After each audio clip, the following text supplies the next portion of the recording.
There's a dusty motorcycle sitting in someone's garage right now that literally saved an entire company from bankruptcy. While everyone talks about Suzuki's speed demons and track monsters, they've completely forgotten about the one bike that started it all. This machine was so radical when it came out in 1968 that competitors thought Suzuki had lost their minds. It broke every rule, challenged every assumption, and shocked the entire motorcycle industry. Yet today, most riders have never even heard of it. But here's the crazy part. Without this forgotten hero, none of Suzuki's legendary bikes would exist. So what was this game-changing machine? And why did everyone forget the motorcycle that changed everything? You know, it's funny how we remember certain motorcycles. Ask any rider today about the bikes that made Suzuki what they are, and they'll probably mention the Hayabusa, maybe the GSXR series, or if they're old school, the Katana. But here's the thing. None of those bikes would exist if it wasn't for one motorcycle that most people have completely forgotten about. This bike didn't just put Suzuki on the map, it literally saved the company from going under. And yet, when was the last time you saw one at a bike show? When was the last time you heard someone talking about it at the local bike meet? Probably never. But without this machine, there might not even be a Suzuki motorcycle division today. See, back in the late 1960s, Suzuki was basically nobody in the motorcycle world. They were a small Japanese company making tiny two-stroke bikes that most people saw as toys. The big boys ruled the roads, and Suzuki was just trying to survive. But then they built something that changed everything. A motorcycle so radical, so different, that it shocked the entire industry and made everyone take notice. So what was this game-changing machine that everyone's forgotten about? Well, buckle up, because this story goes way deeper than you might think, and by the end of this, you're going to understand why this one bike is the real reason Suzuki became the powerhouse we know today. Let me paint you a picture of where Suzuki was in the mid-1960s. While other manufacturers were building big, powerful motorcycles that dominated the highways and racing circuits, Suzuki was stuck making small displacement bikes. We're talking about little 50cc and 125cc machines that, honestly, most serious riders didn't take seriously at all. The company had been around since 1909, but they started as a loom manufacturer. Yeah, you heard that right. They made weaving machines. It wasn't until 1952 that they even touched motorcycles. And even then, they were way behind the curve. By the mid-60 seconds, Suzuki was watching other companies steal all the glory while they were basically making motorcycles for beginners and commuters. But here's where it gets interesting. The guys at Suzuki weren't content with being the small fish in a big pond. They knew that if they wanted to survive, they had to make something that would grab attention. Not just a little attention, but the kind of attention that would make the whole motorcycle world stop and stare. The problem was, everyone expected certain things from motorcycles back then. Big bikes meant four-stroke engines, period. That was just the way things were. Four strokes were seen as real engines for real motorcycles, while two strokes were for small bikes and racing only. Breaking into the big bike market with a two-stroke? That was basically unheard of. But Suzuki had been working with two-stroke technology for years, and they knew something that maybe the other guys didn't fully appreciate yet. Two-stroke engines could make incredible power for their size. The challenge was making them big enough, smooth enough, and reliable enough to power a serious motorcycle. And that's exactly where our forgotten hero comes into the picture.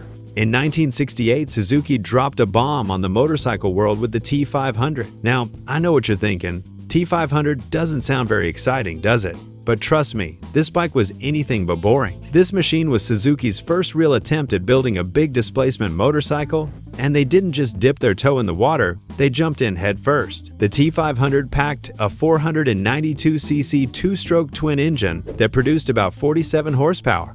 Now, that might not sound like much by today's standards, but in 1968, that was serious power, especially from a two-stroke. But the power wasn't even the most shocking part. See, Suzuki didn't just build a powerful bike. They built a bike that was completely different from anything else on the road. While everyone else was making their big bikes heavier and more complex, the T500 was relatively light and simple. The two-stroke engine meant fewer moving parts, less weight, and more power per pound than the four-stroke competition. The bike weighed in at around 400 pounds, which was actually pretty reasonable for its size and power output. Compare that to some of the four-stroke machines of the era that were pushing 500 pounds or more. And you start to see why this thing was such a game changer. And let's talk about that sound. If you've ever heard a well-tuned two-stroke twin, you know exactly what I'm talking about. The T500 didn't just run, it sang. That distinctive two-stroke howl was unlike anything most riders had ever experienced on a big bike. It was raw, it was aggressive, and it let everyone within a mile radius know that something special was coming down the road. But here's what really made this bike revolutionary. It wasn't just about the engine. Suzuki engineered the whole package to work together. The frame was designed specifically for the T500's power characteristics. The suspension was tuned to handle the bike's unique weight distribution. Even the styling was completely fresh and modern compared to the conservative designs that dominated the market. The T500 looked fast just sitting still. It had this lean, purposeful appearance that screamed performance. The tank was sleek, the seat was narrow, and the whole bike had an aggressive stance that promised speed and excitement. This wasn't your grandfather's motorcycle. This was something new, something exciting, something that belonged to the future. Now, you might be wondering how the motorcycle world reacted to this upstart from Suzuki. Well, let me tell you, it wasn't exactly what you'd call a warm welcome from everyone. The establishment was skeptical, to put it mildly. Here was this relatively unknown company claiming they could build a serious motorcycle with a two-stroke engine. A lot of people thought Suzuki was crazy. The dealers weren't sure what to make of it either. Two-stroke engines had a reputation for being temperamental and smoky. Would customers really want to buy a big bike with a two-stroke when they could get a proven four-stroke from more established manufacturers? It was a huge gamble for everyone involved. But then something amazing happened. People actually rode the thing, and once they experienced what the T500 could do, all those doubts started to disappear real quick. The bike was fast,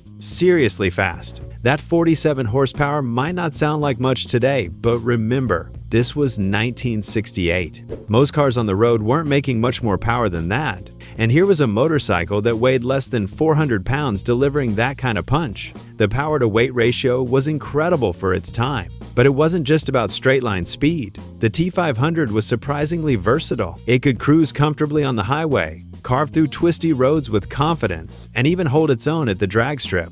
This was exactly the kind of all-around performance that riders were looking for. And then there was the reliability factor. Now, I'll be honest, early two-strokes had some issues with durability and maintenance, but Suzuki had done their homework with the T500. They'd engineered solutions to most of the common two-stroke problems, and the result was a bike that could actually be counted on for daily transportation. The T500 proved that Suzuki wasn't just another small manufacturer trying to make a quick buck. They were serious about building quality motorcycles that could compete with anyone. This bike showed the world that Suzuki had the engineering expertise, the manufacturing capability, and the vision to play in the big leagues. Word spread fast in the motorcycle community. Riders who had never heard of Suzuki were suddenly paying attention. Magazine reviewers were impressed. Even competitors had to admit that Suzuki had created something special. Sales took off like a rocket. The T500 became Suzuki's best-selling bike almost immediately, and it stayed that way for years. More importantly, it established Suzuki as a legitimate player in the large displacement motorcycle market.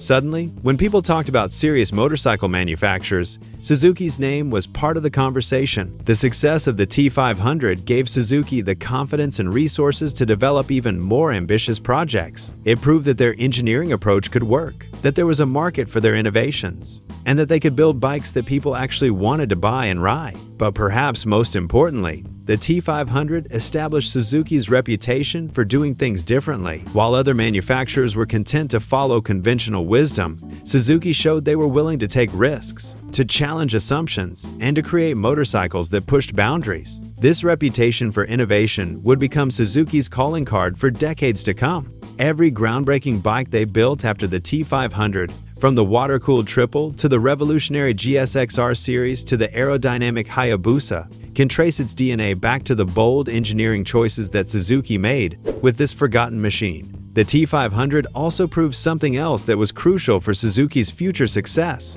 There was a huge market for motorcycles that offered serious performance at a reasonable price. The T500 wasn't the cheapest bike on the market, but it offered incredible value for the performance it delivered. This philosophy of maximum performance per dollar would become a cornerstone of Suzuki's approach to motorcycle design. Now here's where the story gets really interesting. The success of the T500 didn't just help Suzuki, it actually changed the entire motorcycle industry. Other manufacturers suddenly realized that they couldn't ignore two-stroke technology anymore. The performance potential was too obvious, and Suzuki had proven that two-strokes could work in large displacement applications. The T500 sparked a whole wave of innovation across the industry. Manufacturers started experimenting with their own two-stroke designs, trying to capture some of the magic that Suzuki had created. The result was a golden age of two-stroke development that produced some of the most exciting motorcycles ever built. But Suzuki wasn't content to rest on their success. The T500 had opened the door, and now they were ready to walk through it with even more ambitious projects. The engineering lessons learned from the T500 directly influenced every motorcycle that followed. The success also gave Suzuki the financial stability they needed to invest in research and development. They could now afford to take bigger risks, to experiment with new technologies, and to push the envelope even further. Without the T500's success, Suzuki might never have had the resources to develop the innovations that would make them famous in later decades. So why is this incredibly important motorcycle so forgotten today? Well, there are a few reasons, and they actually tell us a lot about how motorcycle culture has evolved over the years. First, the T500 was a product of its time. Two-stroke engines, while incredibly exciting to ride, had some inherent characteristics that made them less appealing as environmental concerns became more important. They were smokier than four-strokes, they used more oil, and they didn't meet the increasingly strict emission standards that came later. As regulations tightened and consumer preferences shifted toward cleaner, more fuel-efficient motorcycles, two-strokes gradually fell out of favor for street bikes. By the 1980s, most manufacturers had moved away from large displacement two-strokes entirely. The T500 became a relic of a different era, when performance was the only thing that mattered and environmental concerns were barely on anyone's radar. Second, Suzuki's later successes overshadowed their earlier achievements. When the GSXR series revolutionized sport bikes, when the Hayabusa set speed records, when the Katana redefined motorcycle design, the humble T500 got pushed further and further into the background. It's natural for people to focus on the latest and greatest, but it means that the foundations of those achievements get forgotten. Third, the T500 suffered from the same fate as many pioneering motorcycles. It became obsolete relatively quickly. Technology moves fast in the motorcycle world, and what seems revolutionary one year can seem dated just a few years later. The T500 was incredibly advanced for 1968, but by the mid-1970s, newer designs had surpassed it in almost every measurable way. But here's the thing. Being obsolete doesn't diminish the T500's historical importance. In fact, it actually reinforces it. The rapid pace of development that made the T500 seem outdated was partly a result of the competition and innovation that the T500 itself had sparked. Finally, the T500 is forgotten because it didn't have the glamour or mystique of some other classic motorcycles. It wasn't an exotic superbike, it wasn't a limited edition collectible, and it wasn't associated with any particular racing achievements or cultural movements. It was just a really good motorcycle that did exactly what it was designed to do, proved that Suzuki belonged in the big leagues. But that's exactly what makes it so important. The T500 wasn't about flash or marketing hype. It was about engineering excellence, practical innovation, and real-world performance. It was about a company having the courage to try something different and the skill to make it work. The legacy of the T500 lives on in every Suzuki motorcycle built since 1968. The willingness to challenge conventional thinking, the focus on performance and value, the engineering excellence. All of these characteristics that define Suzuki today can be traced back to this forgotten machine. When Suzuki engineers were developing the original GSXR, they were building on lessons learned from the T500. When they created the Hayabusa's revolutionary aerodynamics, they were applying the same innovative thinking that made the T500 possible. When they design any new motorcycle today, they're carrying forward the legacy of a bike that most people have never heard of. The T500 also established Suzuki's reputation for building motorcycles that punch above their weight. Every Suzuki sport bike that has ever surprised competitors with its performance, every Suzuki that has ever offered more features for less money, every Suzuki that has ever achieved success by doing things differently, they all owe a debt to the T500. And let's not forget the impact on riders themselves. The T500 was many people's first experience with serious motorcycle performance. It showed a whole generation of riders what was possible, what motorcycles could be, and what the future might hold. Many of those riders went on to become lifelong Suzuki customers, and many more developed a passion for performance motorcycles that influenced the entire culture. The T500 proved that you didn't need to buy from the most established manufacturer to get a great motorcycle. It showed that innovation and engineering excellence could come from unexpected places. It demonstrated that the motorcycle world was big enough for new ideas and different approaches. In many ways, the T500 represents everything that makes motorcycles exciting. It was built by engineers who cared more about performance than convention, sold by dealers who believed in the product, and ridden by people who appreciated what made it special. It succeeded because it was genuinely better at what it did, not because of marketing or brand loyalty. Today, original T500s are becoming increasingly rare and valuable. Classic motorcycle enthusiasts are starting to recognize their historical importance, and prices are reflecting that newfound appreciation. But even more importantly, motorcycle historians and enthusiasts are beginning to understand just how crucial this bike was to the development of the modern motorcycle industry. So the next time you see a Suzuki motorcycle, whether it's a current GSX-R tearing up a track, a Hayabusa setting speed records, or just an everyday bike getting someone to work, remember the T500. Remember the forgotten motorcycle that made it all possible. Remember the bike that proved Suzuki belonged in the big leagues and changed the direction of an entire company. The T500 might not have the fame of later Suzuki models, but it has something even more valuable. It has the satisfaction of being the bike that started it all. It's the foundation that everything else was built on. The proof of concept that led to decades of innovation and success. And honestly, isn't that more impressive than any speed record or sales figure? The T500 didn't just make Suzuki famous, it made Suzuki possible. Without this forgotten hero, the motorcycle world would be a very different place today. So what do you think? Had you ever heard of the T500 before this video? Do you think it deserves more recognition for its role in motorcycle history? And more importantly, what other forgotten motorcycles do you think changed the industry in ways we don't fully appreciate? Let me know in the comments below. I'd love to hear your thoughts on the bikes that built the foundations for everything we ride today.